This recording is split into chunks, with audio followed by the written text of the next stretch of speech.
অনেক ধকল গিয়েছে, এবার একটু নেচে নেই, এমন ভাবনা থেকেই হয়তো মালয়েশিয়ার বিমানবন্দরে নেমে প্রাণবন্ত সিগনেচার স্টেপ দেখাচ্ছিলেন মার্কিন প্রেসিডেন্ট ডোনাল্ড ট্রাম্প। ট্রাম্পের এমন খোশ মেজাজি অঙ্গভঙ্গির হয়তো আরও কারণ আছে, আর তা হলো গুরুত্বপূর্ণ কিছু বৈঠক ও একাধিক দেশের রাষ্ট্রপ্রধানদের সাথে সাক্ষাৎ ট্রাম্প সেরে ফেলতে পারবেন এই এক সফরেই।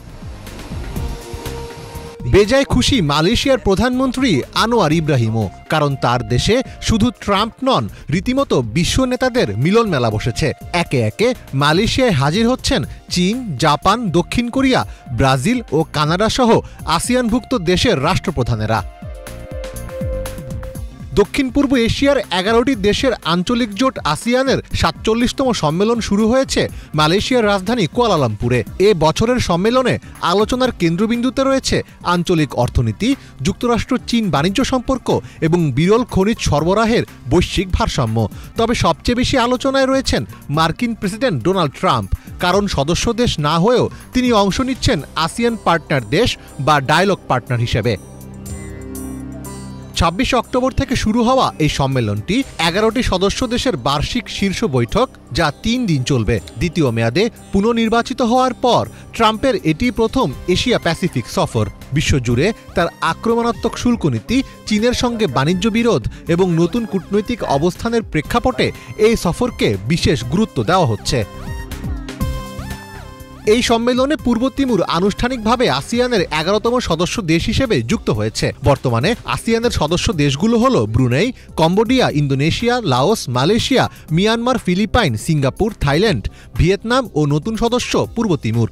সুপার পাওয়ার খ্যাত কোনো দেশ এই জোটের সদস্য না হলেও বিশ্ব অর্থনীতি ও রাজনীতিতে প্রভাব ফেলার সক্ষমতা রয়েছে আসিয়ানের, এমনটাই মনে করছেন বিশ্লেষকেরা।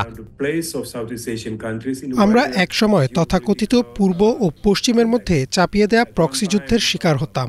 আসিয়ানকে ধন্যবাদ, আমরা ক্রমবর্ধমানভাবে কেন্দ্রীয় ভূমিকা পালন করতে সক্ষম হচ্ছি। শুরুতে আসিয়ান সদস্য ছিল মাত্র ৫টি, তবে ধীরে ধীরে আমরা এই জোটকে সম্প্রসারিত করেছি। এটা সত্য যে আমাদের সামনে একবিংশ শতাব্দীর অনেক চ্যালেঞ্জ রয়েছে, আমাদের বিভিন্ন ভূ রাজনৈতিক চাপ মোকাবেলা করতে হয়। তবে আমি আশা করি ভবিষ্যতে আসিয়ান কোনো পক্ষ বেছে নেবে না।